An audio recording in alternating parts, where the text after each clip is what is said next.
I'm going to make the drawers first, and I've got this scrap of 1/4-inch plywood. I already did some measurements, and all I need to do now is cut it up into 12 equal-sized pieces. I've said it before, but it's worth repeating. If you want clean cuts, you have to start with a good quality sharp blade. And this one from CMT is a great example.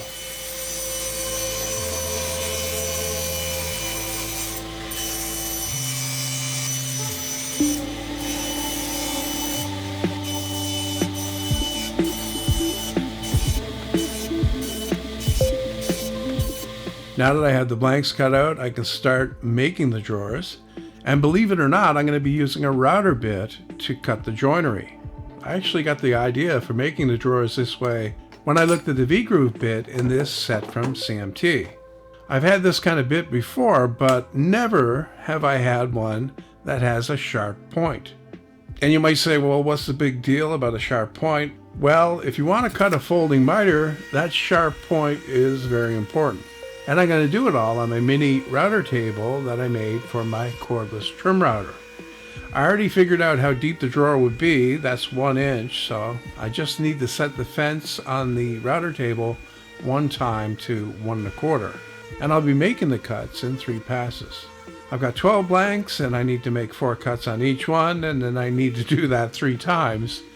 So this is not the fastest way to make drawers, but I think it's very close to being the easiest.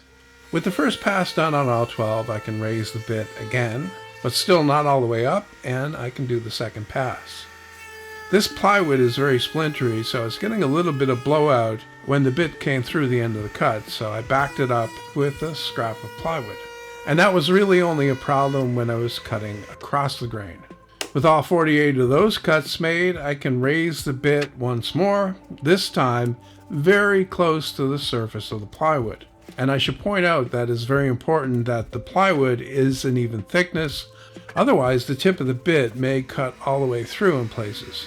Before I make the final pass, I'm going to put strips of masking tape on. These will actually act as a hinge and keep the miter tight together. To make the cuts, I'm going to use a push block rather than my fingers because the bit is very close to the surface. I'm also going to cut in part of the way on the exit side, and that'll help to stop the blowout. And if you're thinking that this is going to take too long, well, it didn't really. I've made lots of small drawers from wood, and when I compare the methods, this one really doesn't take any longer than the other ones I've used.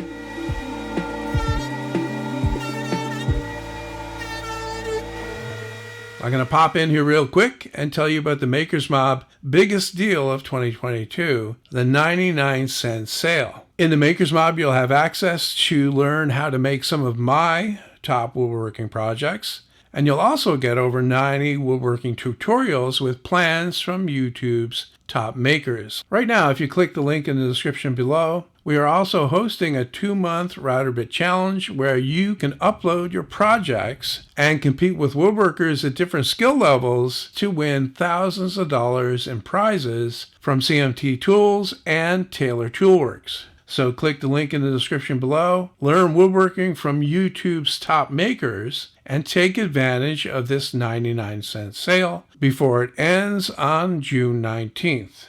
With all the cutting done, we can move on to the fun part, and that's folding up these drawers. First, I need to cut out these corners and then get some glue put on there and fold it up. And I'm just using tape again to clamp the corners closed.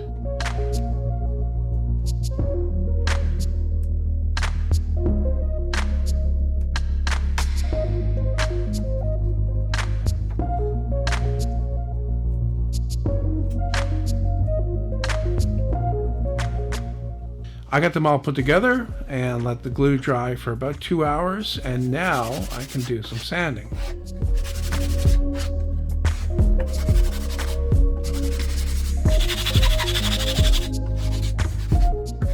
Of course, you need a way to open the drawer, and I'm going to make small knobs from a 1/2-inch dowel. I've got a block of wood here to help me taper the end on my disc sander, and then I can take it over to the table saw and cut it off using my mini table saw sled.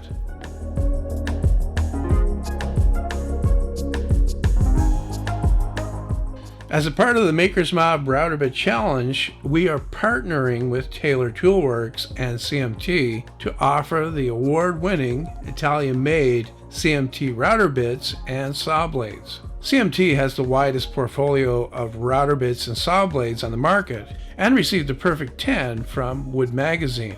Taylor Toolworks carries the best selection and has the best prices. You can save 30 to 50% off on the bits and blades I used in this video by shopping at taytools.com. Links are in the description below, and in addition, use code CMT10 at the checkout to save an extra 10%. Now that I have the drawers done, I need to make something to put them in. I want to make the case so that it fits in the area directly below my CNC machine that I mounted on the wall. And I've got some old cedar fence boards that I can plane down to make the case from. This will be long and narrow and have all the drawers in a single row, and I have kind of an interesting idea on how the drawers will work in the case. I'm setting up my saw to make a rabbet in the top and bottom for the back panel of the case. And I'm doing that in 2 passes with my feather board holding the stock up tight against the fence. Next, I need to cut the dividers. I need 12, and they need to be the same width as the drawers. And I call these dividers, but they're not really that. They're actually more like guides that keep the drawers in place as they slide. And the interesting part is that they alternate. One's on the bottom, the next one's on the top, the next one's on the bottom, and the next one after that is on the top. So that one drawer is up, the next one's down, the next one's up, the next one's down, and they're tight against each other. And I cut these guides so that the grain is running in the same direction as the top and bottom panel.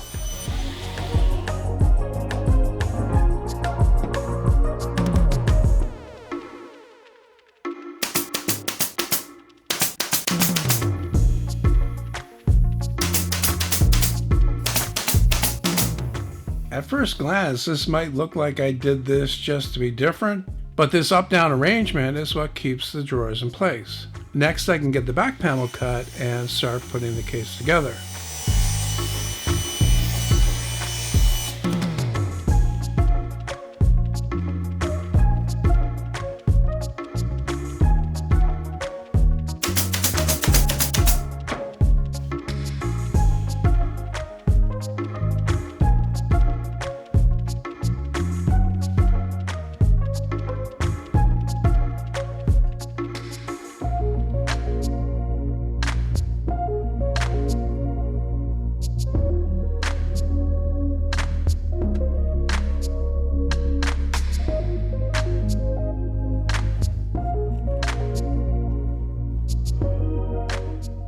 After I got the end panels glued in, I let the glue dry for a few hours, and then I used the miter saw to trim out the ends.